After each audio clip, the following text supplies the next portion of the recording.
Hi, I'm Ryan Davis. And I'm Kiernan Schmidt. And this is Out of Office, a travel podcast. Busy taken. Hey, Kiernan. World traveler Ryan, where do you call in from today? I am in Mexico City in Zona Rosa. Oh my God, this guy, he's just never, this is why, I get last minute emails. Oh, I have no internet. I don't know how the internet works here. We're not going to ever be able to record again. And then all of a sudden, last minute, you figure out how to use your hotspot. The internet is blazing. It is blazing. It has been, speaking of blazing, it's been so hot in Mexico. It was like 89 degrees in Mexico today. City, which is at high altitude, usually very temperate. Yeah, no, I think there's something going on in the world with some kind of weather situation because it was, I don't want to get political, but it was 89 degrees and they were like issuing like heat advisories and like nobody knows what to do. Did you see those British guards that were just keeling over in their bearskin hats because it was so hot in England? Really? Oh, yeah. Like 3 of them went down in the heat. I feel like they get executed, right? Like if they. Oh, yeah. I think you go right to the tower. I also think, though, those bearskin hats, they've got to like kind of add some padding, Yeah. They don't usually fall. No, they're renowned for their standing abilities. If anything, it's mostly standing. Well, Ryan, we've jumped right in without introducing, of course, the topic we're going to talk about today. We've got a really interesting episode, and an episode I think we were both shocked. Again, it's a recurring theme. We keep discovering episodes we never recorded that we meant to, and this is yet another one of those.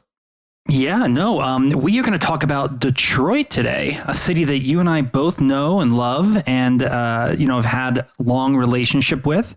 And then later on in the show, we're going to be joined by Melody Baetens, who covers dining and entertainment for the Detroit News. And she's going to give us some of her favorites. So you and I, some of our favorites, and then we're going to bring on Melody. She's going to give us some local flavor. Perfect. And no, before we jump into like the meat of what you got to do when you visit Detroit, I do have to ask, Ryan, what is your kind of like background with Detroit? I don't remember, I used to go because I was working with Ford and there was always a lot of going on. There was a lot. I used to spend weeks there and for years. And so I got to know the city pretty well. But I don't remember. Did you work on the Ford account? No, I wasn't Team Detroit, but I have been to Detroit quite a few times for conferences, for work, and I have some friends who live in Ann Arbor and live in Detroit, so I visited them. So, I'm a big fan of Detroit. I think it's a cool town. And have you been there as a tourist? I've been there as a tourist, a pure tourist to visit friends. Yeah. Yeah. Okay. Because what I would do is at the beginning of my many trips to Detroit, I always said to myself, if I'm going to be coming to the city this often, gotta carve out some time. This is like you and I like to say, well, we got a work trip. You got to carve out some time, at least get one good meal, and preferably try to get some tourist attractions in there too to make it worth it. On the company dime. Yeah, exactly. Use that per diem. It's funny. God, per diem. God, I haven't thought about per diems in a long time. I don't have per diems in my current position. Yeah, I mean, work travel is not what it was. You don't get a per diem. I haven't, outside of DC, I don't take any like work trips. Yeah. I mean, I have a per diem in DC, but God, I was assuming that you were starting a South American branch for how many days you're spending abroad these days. I wish I could convince them to pay for this, but they're not convinced that I'm going to bring home some big accounts here from Mexico City. Primarily, I think the folks do end up going through Detroit, many as a connection because it's a major airport hub there. And I would say that if you're going through, try to schedule your flights so that you have time to go out and see some of the things we're going to talk about. Most definitely. When I was looking through all the Detroit stuff we're going to talk about today, there's a bunch of it I've done. There's some stuff that I definitely haven't done, but I've always wanted to do. And then there's even stuff we're not going to cover because this is like a 101 episode. Well, that's a great point. Okay. So we went through this on the London 101 podcast, but I think it's an important thing to call out because we put episodes like this out and then we get flooded with emails and reviews saying that we missed one or two things that that you want to see. So, for example, in the London episode, I didn't go into detail about the National Portrait Gallery because there's so much to do that if you only have 5 or 6 days in London, I'm not sure that that's at the top priority, but some people insist. So it's important to say we're not trying to be comprehensive. We're not trying to be a guidebook. We're trying to give you the recommendations of the must-do things. In this case, in Detroit, I would say we're trying to cover if you've got like 3 or 4 solid days in Detroit. Yeah, exactly. And, there's always a reason to go back, as we like to say. Now, speaking of reviews, Ryan, sure would be swell if those listening would go and give us a review, as long as they give us the 5 stars, even 4 stars with a constructive comment, but 5 stars preferably. Yeah, I want to give a shout out to National Park Lover, who says they love the pod and they can't wait for the episode on Detroit. Well, you don't have to wait any longer. It's happening. And a shout out, I guess, to Harvey. I'm not going to say the last name that this person chose, sure. But they said it's like using PTO at work, which I like. It's in that is good. Where was this person when we were discussing the tagline? I'm glad we don't have another work-related thing in the tagline. I mean, I'm still out of pocket. I'm still ready. I'm still ready to make the T-shirt that says "Pack your bags, Buster Brown" for those that really want the deep cut that are longtime listeners. Well, and we promised in 2028 to launch our Patreon, so we're going to get there. Wait, what year? 2028. Oh, okay, good. Yeah, I feel we'll be at a good time for that now. Though my bank account could probably use it a bit sooner. Well, Kiernan, we've got a lot to get to. I think we got to take off and head over to Motor City. It's a short flight for me, a longer flight from Mexico City, but to pack your bags, Buster Brown, I think it's time to take off. Tell the cabin crew. Flight attendants, prepare for takeoff, please. So just a couple top lines on Detroit. It's a pretty big town. The metro area has over 4 million people. Yeah. So there are a lot of folks. And also it's just sprawling. I mean, that's sprawling. The thing is that, it's got that central downtown, but when you think of Detroit, I mean, sprawl is the word for it. And a lot of it, of course, over the years became kind of neighborhoods that were half full or less than half full. The city even struggled to plow out the full sprawl of the city. And you do see some consolidation happening over the past few years. Yeah, I think that's probably really good for Detroit. It is interesting. I have friends who live in the first ring of the suburbs, and to get to their house, you drive past all these old mansions that are just empty. It is a very interesting sight. But most of the stuff we're going to talk about today is in that more central area downtown and around the more touristy areas. But it's a big city. There's a lot to explore, and it's an interesting place. Well, and of course, part of the reason for the sprawl was that Detroit has been a city that has been flying high. It's been a city that's hit, gone into bankruptcy.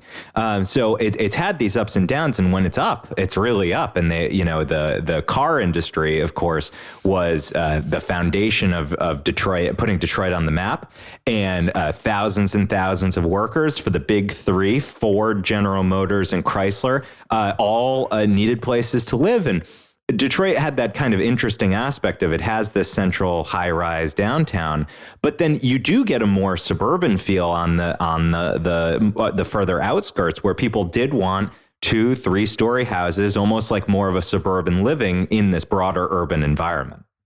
Yeah, exactly. And because they all had cars, they could do that. That's true. It was a car city. You're going to have great public transport.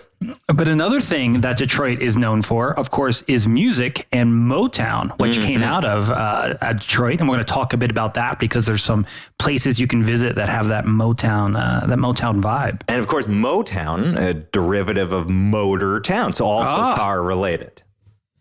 And one thing that I think is very cool about Detroit is it has one of the largest collections of buildings from the late 19th and early 20th century. So when you're in that downtown, we're going to talk about that. There are some really amazing sort of Art Deco architecture that Detroit's known for. It's a cool city to spend an afternoon walking around and taking in some really beautiful sights. Yeah, that's really interesting. I mean, it's such a fascinating city to dive into for these reasons, because again, when there was just such tremendous wealth there. And there is still a great amount of industry and wealth in the car companies that was there. As I mentioned, I worked for Ford for many years. And, you go to the headquarters of Ford, which is out in Dearborn, and it's just, it speaks of an age. It's like this giant corporate headquarters with the big Ford sign. And it's very inspiring of kind of American made. And you do get this kind of heartland pride when you visit Detroit. And the vestiges of these great pockets of wealth. I mean, the name Ford is on like half the city because of it. You go to auditoriums, you go to music halls and things. And we're actually going to talk about some of the Ford connection to some of the cultural institutions as well. Yeah, there's no doubt that a lot of these institutions benefited from having these big companies who at that point were writing big checks for to make Detroit a great place to live for everybody who worked there. Top among those is the Detroit Institute of the Arts. Just you and I have both spent a significant amount of times there. One of these great encyclopedic collections, which were built from these benefactors. Yeah, and it is huge. Like when you think, okay, I'm going to go to the Detroit Institute of Art, it's going to be maybe as big as some other similarly sized cities' art museums, but that is not the case. It is a incredible collection. It is like a half day affair. Like you can spend a lot of time there and see, everybody from Van Gogh to Rembrandt. They've got a great collection, but I think you and I are both partial to a very specific thing that the Detroit Institute of Art has. I mean, I feel like you're in Mexico City. I feel like you're the one who should be talking about this. But what you're talking about is in the central courtyard, there are 27 panels, this a huge monumental mural by Diego Rivera.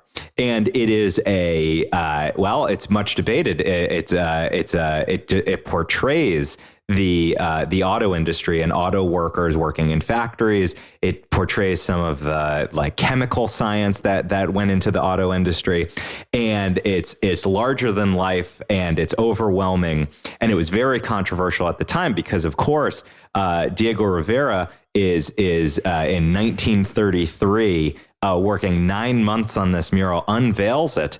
And the question is, did this Marxist actually in the heart of capitalism, in the heart of the auto industry, plant a great criticism of the auto industry? Because in certain instances, there's like fiery reds, and it kind of looks like these massive machines that make our cars are just like kind of the hell that men are stuck in. Are you just cogs in a giant capitalist machine? Yeah, it doesn't portray like the management class very well. No. And you and I as men of the people, I think that really appeals to us. But the irony that he got Ford to pay for this, his greatest work in the United States. I mean, there are other Diego Rivera murals in the U.S., but this is really a unique.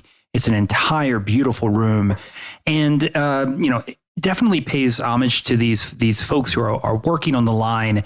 But I think it's pretty biting against management and against the way these folks were definitely treated back then. There's a lot to take in that. Well, and I know, mural. I'm always struck by the size of the machines on there, and it makes the men and women working seem small and insignificant. Yeah. And that's the question: is are we caught in this broader system that we're all just stuck in? But as you say, Edsel Ford, who was one of the Fords, paid for Diego Rivera to do this work and defended the quality of the art and really protected it from being destroyed. Diego Rivera, he did a very sort of similarly themed type of mural in Rockefeller Center in New York, and it was immediately destroyed. But yeah, folks should definitely spend a few hours at the DIA, check out the murals. They're fantastic. And it's a real gem in the city. I think it's probably, and you'd agree with me, if you have one day to see something, that would be number one on my list. Yes, absolutely.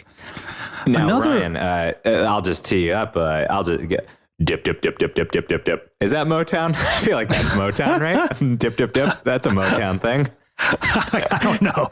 It's the whitest Motown I've ever heard. Well, fair enough. Yeah. Actually, I think we almost had that be the tagline of the show, right?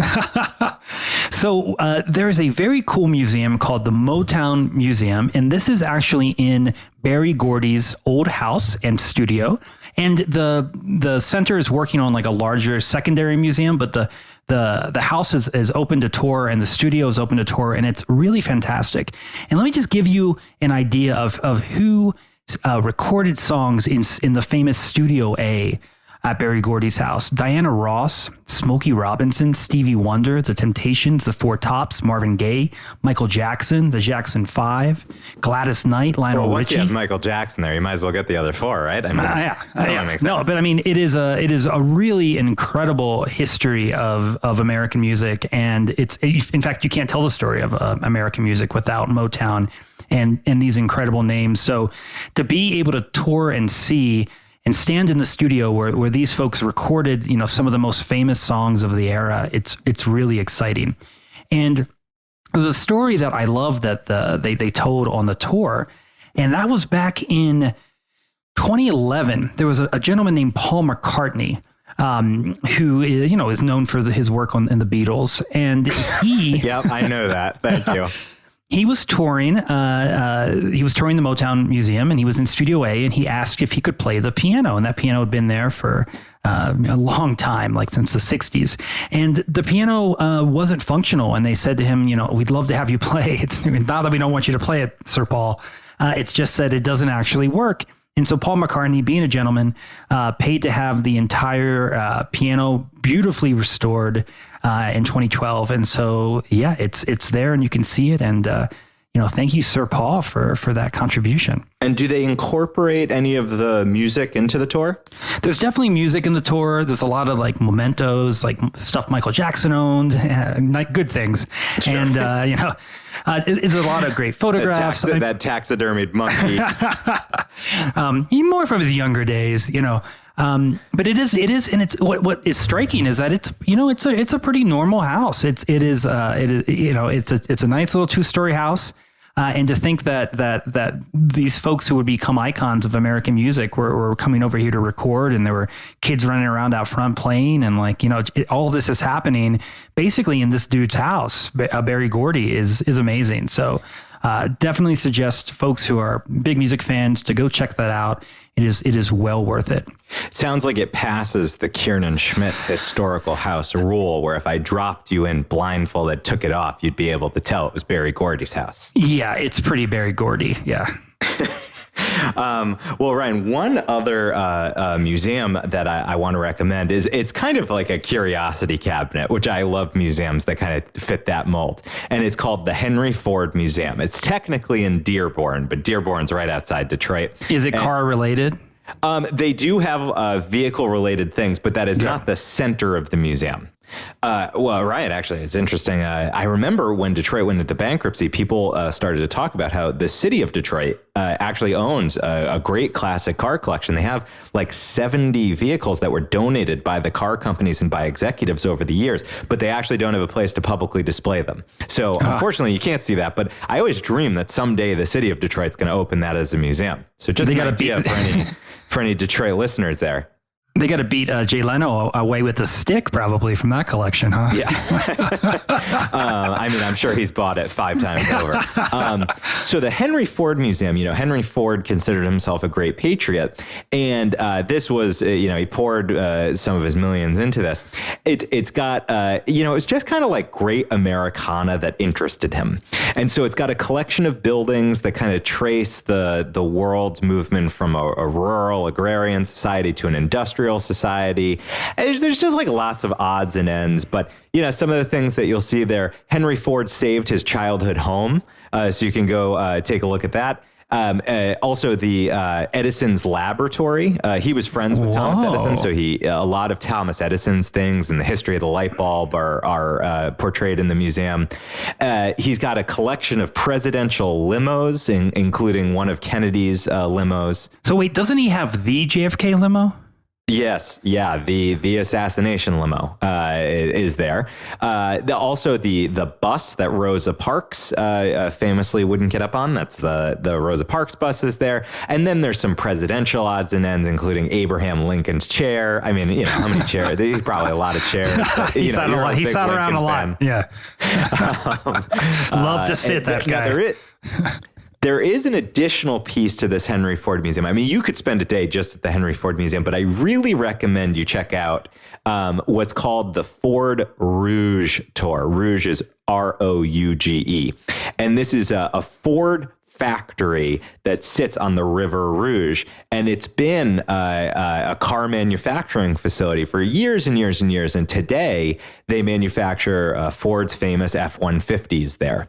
And it's so just mind-blowing to see how complicated it is to put a vehicle together. The interactions between advanced robotics and humans on the floor. I mean, it really is. I remember standing on the factory floor and looking up, and it's just constant movement on all different levels and pieces of trucks flying by and nearly fully assembled trucks on the floor. And it makes you proud to be an American, Ryan, to visit the Ford Rouge plant.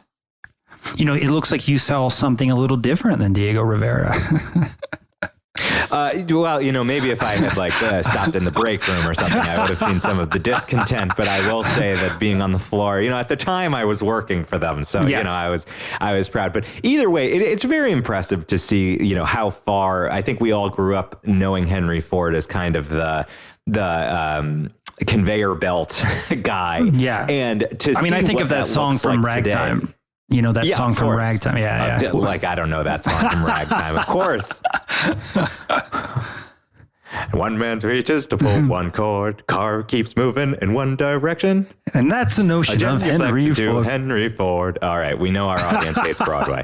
No matter what we do. It's a great song. Yeah. And I believe some productions actually cut that song out, if I'm not mistaken. Oh, it's a shame. It's so fun.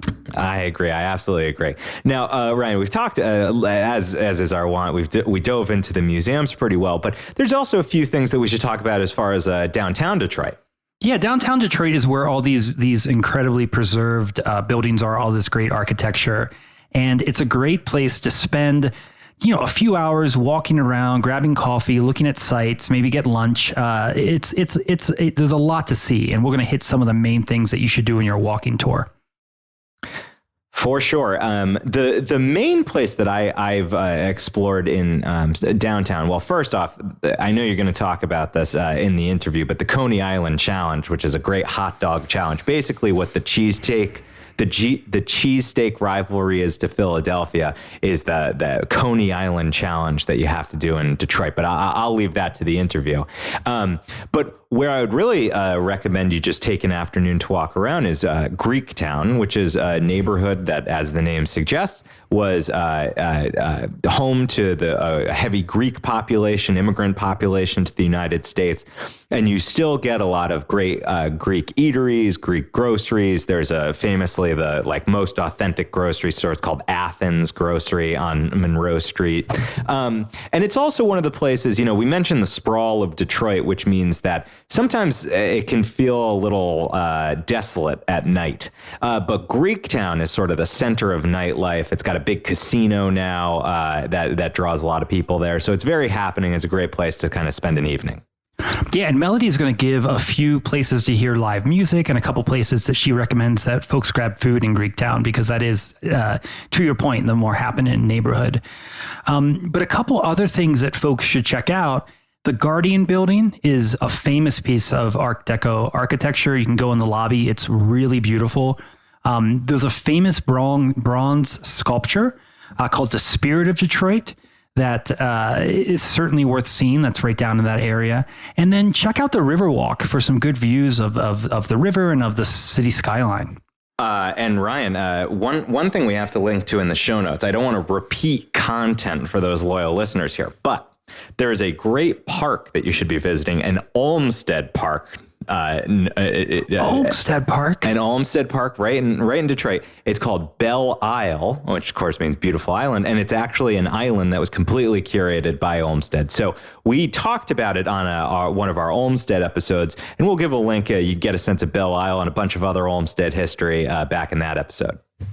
Yeah, we'll link to that in the show notes. There's 2 great episodes on Olmsted, who was one of America's foremost landscape architects, and we are big fans. But I would say Detroit, it's not known for its like park and natural landscapes, and Belle Isle really scratches that itch. Oh, I'm jealous. This is reason for me to go back. Even though it is cold in Detroit. It snows a lot. It's very cold. So Belle Isle, I'd say, visit in the spring through the fall, but maybe the winter, it's not going to be the best. Yeah, no, that's good advice. Well, look, Kiernan, why don't we bring on Melody to talk a bit about some of her favorite places to eat and hear live music in Detroit. Oh my God, I've had so many good meals in Detroit. This is where I really excelled. I can't wait to hear her latest recommendations for my next trip. All right, well, here, welcome Melody.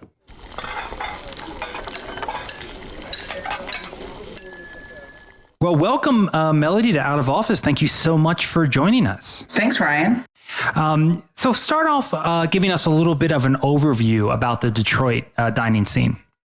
Okay, well, there's a lot, and there's a lot more than there used to be, and it's a little different than it used to be. But if you haven't, been to Detroit in a decade, you're going to notice a lot of changes. We've just got more restaurants opening, like a dozen a month, if not more. What I'm seeing is we're getting a lot of national names that we didn't always get, and we're getting a lot of second locations for Detroit restaurateurs who are expanding.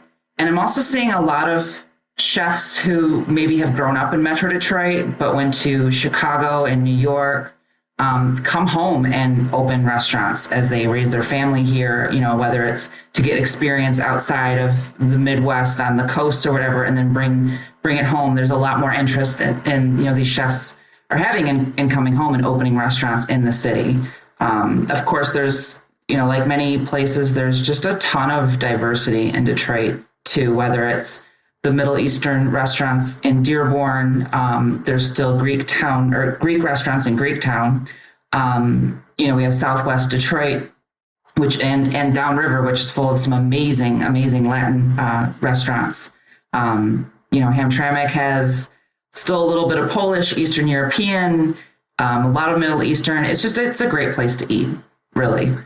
Oh, that's fantastic. So what are some of the old sort of Detroit classics, restaurants that people should know about? I think one of the things, which is kind of a hot topic now, but this is definitely an old restaurant, is Louie's Pizza. This is in Hazel Park, which is a kind of a smaller suburb, not too far out, like maybe a mile outside of the city limits. And it's Detroit style pizza, which we only started calling it Detroit style pizza a couple years ago. We used to just call it square pizza for decades and decades. I love Detroit style pizza. It's amazing. It's the greatest invention. But we've been eating it around here since the 50s. Buddy's Pizzeria is kind of the founder of this. And then the guy that founded it at Buddy's went on to start Cloverleaf, and they're still around. But Louie's is kind of part of the story in a different way. The chef, the chef Louie, who started this pizzeria in the 70s, he was the chef at Buddy's when Buddy's started really getting known as some of the best pizza in Detroit. And he also worked at some other pizzerias around town that had this square Detroit style pizza. So he kind of, arguably he perfected it. And Louie's Pizzeria in Hazel Park is just this, it's big. There's a lot of communal tables. There's a lot of cool booths, a lot of like kind of the red vinyl, lots of Chianti bottles on the walls. Looks like it hasn't changed since the 80s, and it's just perfect.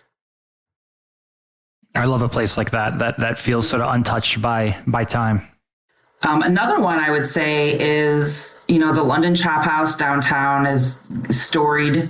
It reopened about 20 years ago, but it goes back to, the days of Sinatra and all those people the auto execs that would visit Detroit. It's just got a lot of history, and it's one of those places where, it's a basement steakhouse, and they renovate it beautifully. A lot of history there. Another thing I like is just for like a sandwich, like the High Grade Deli on Michigan Avenue in Corktown. Again, a place that like just really has been untouched by time.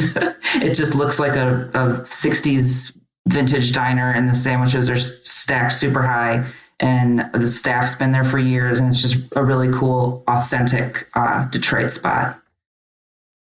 That sounds great. I'm getting hungry already. What now? I know that you just did a list somewhere recently of some of the hotter new restaurants in town. What are your favorite new places? Yeah, so there's so many.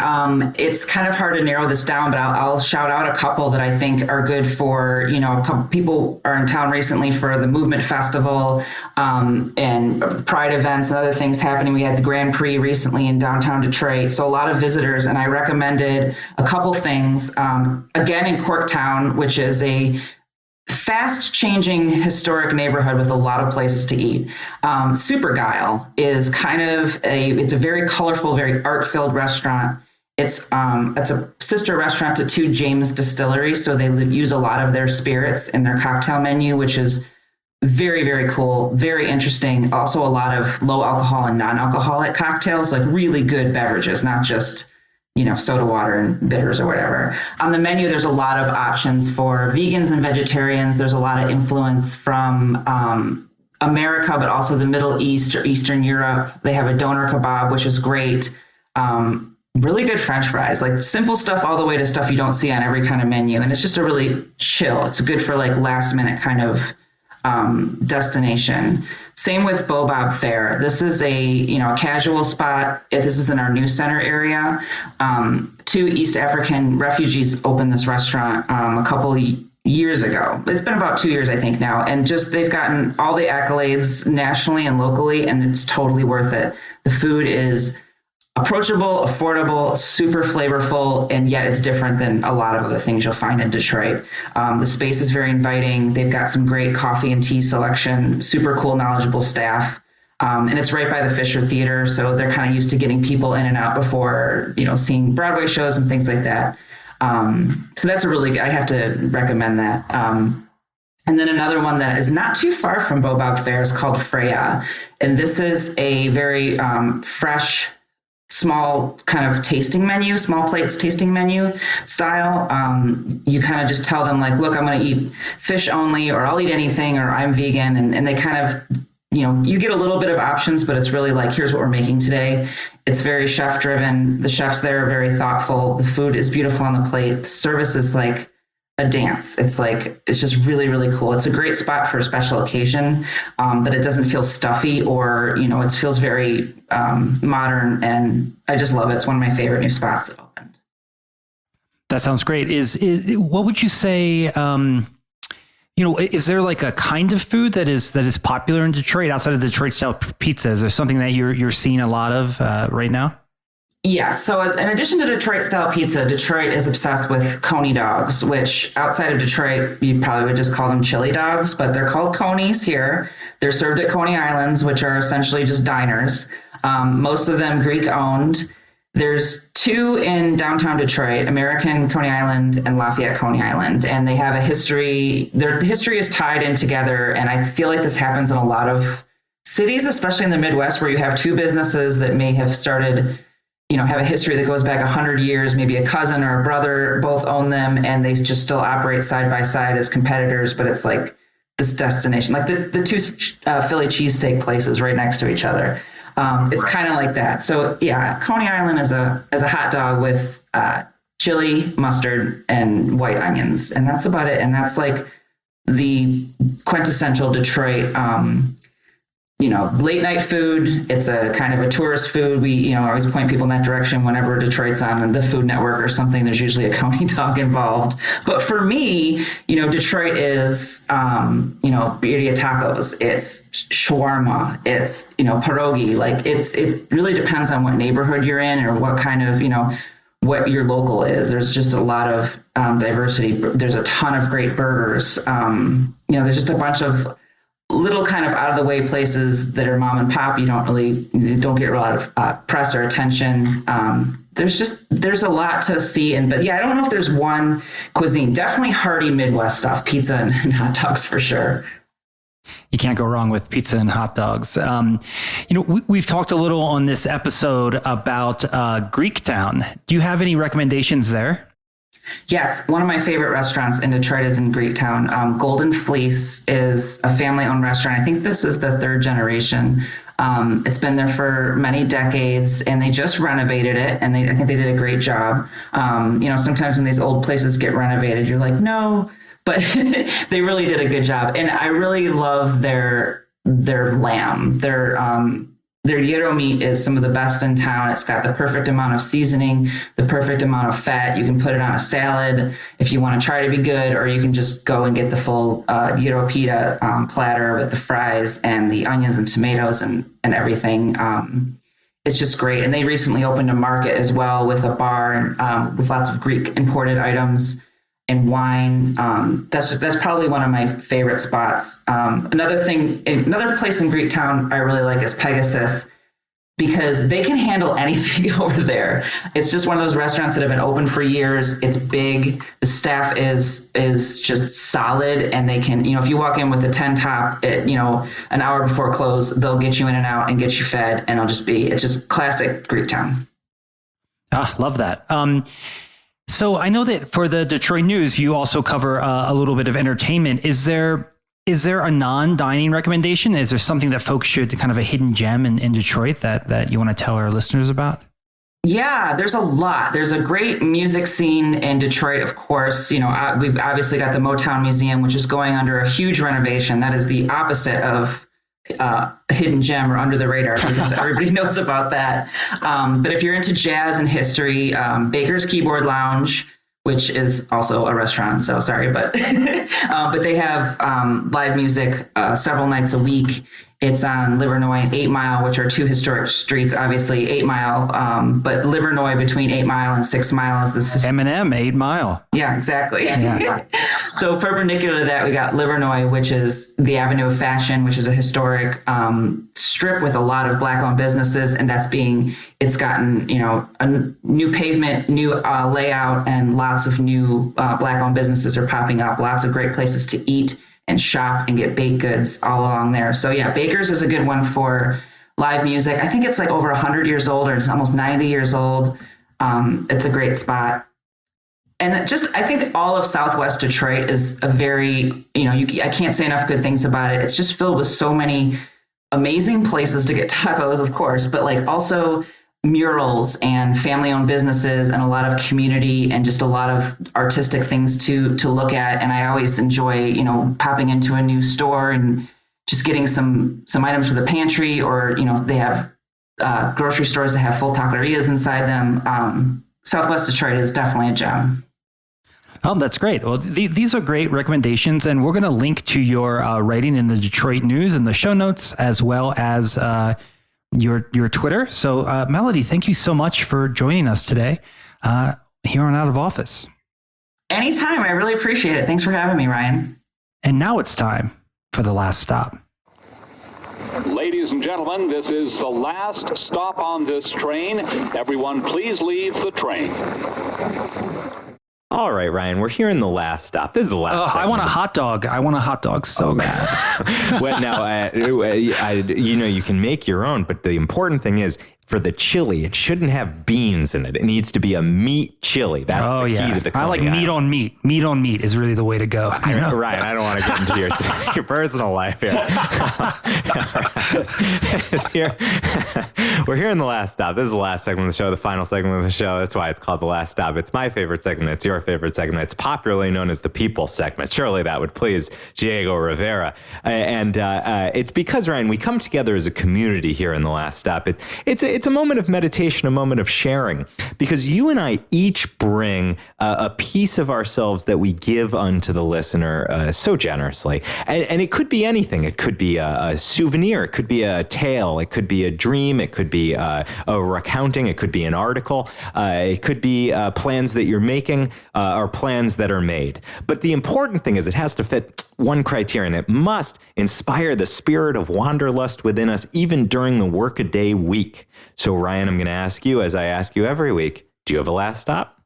I do have a last stop, Kiernan. When I was in Bogota a couple weeks ago, and I was telling you I was going to take a train out to see this old salt cathedral. Yeah, and, absolutely. And, I love trains. And this organization has... And salt. You love salt. I love salt. I can't get enough of it. So this organization has refurbished some of these old trains. And they run, on the weekends, they run these trains up about an hour and a half from Bogota up north to this small town that has this really incredible salt cathedral. And we've talked about this on the show, but there's only 2 real salt cathedrals in the world. You've been to one and I've been to one. That's now. Right. Yeah, we should do a whole episode. Yeah. But this was turned into a salt. It was a real salt mine. Yeah, you haven't said what a salt cathedral is yet. Yeah, so a salt cathedral is essentially it's an old salt mine they've stopped really using it for mining purposes. And they've turned it into a huge underground cathedral. And this one has multiple sections. So there's a huge section that's got first there's the Stations of the Cross you go through, which is really impressive and really intense. And you're kind of going deep into this mine, and then you end up in the main cathedral area, which is absolutely beautiful and stunning. And it ridiculously cave-like, and it's really well lit. It's a little spooky, but it's pretty unique. I've been to a lot of churches, and this is my first salt cathedral, and it's a pleasant change of scene from the sort of Gothic or Baroque churches that I'm used to touring. So definitely very cool, and they even have a performance area where they do music and shows as well. And it's still a functioning Catholic church that has about 2,000 folks that come each weekend to actually go to mass there. There was a mass happening. Oh my gosh, really? While I was there. I did the cross, I did what I'm supposed to do, but I didn't stay for the whole mass. But did you burst into flames? No. We have, God and I have an understanding. So an agreement that you'll become extremely religious at 60. Yeah, 65. It is a very strange thing that you're right. There's 2 salt cathedrals, and we have covered both of them. That's kind of insane. I know people are going to be wondering where the other one is. It's right outside Krakow in Poland. And in these deeply Catholic countries, these were places for the miners to go and worship without having to leave the mine. That's exactly it. They first built the first section of the cathedral when it was still an active mine, so folks could go work and not even have to take a break to worship. They could just worship and then go right back to mining. We got to get Diego Rivera on a fresco about this. I'm sure he was all over it. But it's super cool. I'll drop a link in the show notes to the place where you buy the train tickets. They will actually sell you the Salt Cathedral tour right on the train, so you can just buy those tickets. So really, just get your train tickets, show up. Get your salt tour tickets, and then you get to spend, another couple hours. Like we had a little lunch, and we walked around this small town in Colombia called Zipaquirá. I'm sure I'm butchering that, but it was a lovely little town. I'm sure you are too. Yeah. So that was my last stop. Literally a stop on a train. Kiernan, did you bring one this week? Of course I did. And, I'm wondering if the communion tastes a little salty, a little tastier, because, that communion usually pretty bland. Extra salty, I think. Yeah. If not, you could just give a little scratch on the floor and put it on there, sparking it up, brighten it up a little bit. Now, Ryan, yes, of course, I brought a last stop this week. This is something that I am so amped and excited for. There was a podcast that I listened to in the lead up to the 2016 election called Presidential. It was a Washington Post podcast by a journalist named Lillian Cunningham. And what she did was she did one podcast episode on every single president. I love this pod. I thought it was fantastic. Was the best. Yeah. It was the best. I looked forward to it so much. I remember it was like in the lead up, and really it changed tones a lot as like Donald Trump got closer to the presidency. And then she did a final episode that was about Donald Trump taking the presidency. It was fascinating listening. And, she always chose like one aspect of the president's life. She didn't try to do a full biography, but she would focus in on one piece. Awesome. Definitely go back and listen to it. You guys know Ryan and I are president obsessed. And so definitely give it a listen. But here's the important thing is she just teased on the presidential podcast feed, which amazingly I'm still subscribed to this many years later. She just teased that she's got a new series coming up, and it's all about the national parks. Now, oh wow! I thought you were going to say all the speakers of the House. And no, like, what? Do you know? I do think, God, it rings a bell that I feel like she asked listeners of presidential, like what she should do next. But I remember she was thinking like, should I do the vice presidents? And I think people were like, no. But anyway, I think I loved her kind of personal tone. I loved her take and the way she did research, the way she brought the episodes to life. And presidential, they were always like very tight episodes. They were less than 40 minutes and really packed with information. And so I just love it. To me, it's kind of in the tone, I imagine, of it's like picking up from our good friend Connor's national park journeys. You know, what other stories can Lillian Cunningham bring up about the national parks? It's going to be great. Oh, that's so exciting. I can't wait to check that out. We should definitely get her on the pod. And of course, I mentioned Connor. That's Connor Knighton. We haven't had him on in a while either. He's CBS Sunday Morning correspondent, wrote a whole book about visiting all the national parks. We should get Connor back too while we're at it. Yeah, episode 200 is coming up. Connor does all our big tempo episodes. So. We could get him on for that. I wouldn't be surprised if he makes an appearance on Lillian Cunningham's, but definitely, I'm sure I will be talking about this podcast once it hits. So anyway, keep it here. If you keep listening here, I'll let you know when it drops.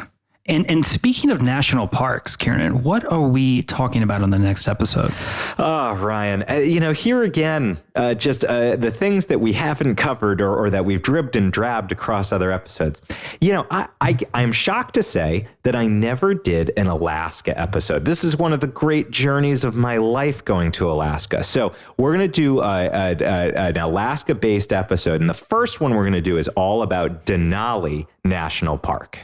I'm excited to hear. I've never been to Alaska. It's one of like the 11 states I haven't been to. So you're going to take me there. You're going to have a lot to learn. Yeah. And there's dog sledding. There's the Denali Mountain itself. There's controversy over the name. It is unlike any national park I've been to before. So it's going to be a really exciting one. Well, I'm excited. I'll pack my snowshoes, and until then, I'm Ryan Davis. And I'm Kiernan Schmidt. And this is Out of Office, a travel podcast. This seat taken. Ryan, if you had to preserve the home of any great historical figure, who would you choose? God, haven't they already been preserved? Some have been lost to time. I hope Martin Scorsese has his childhood home open one day. I would like, I think, David Letterman's childhood home. David Letterman? Yeah, I always loved when his mom would be on the show. She'd come on every Thanksgiving She wouldn't be there, episode. Kiernan. I don't want to ruin it for you. We could stuff her.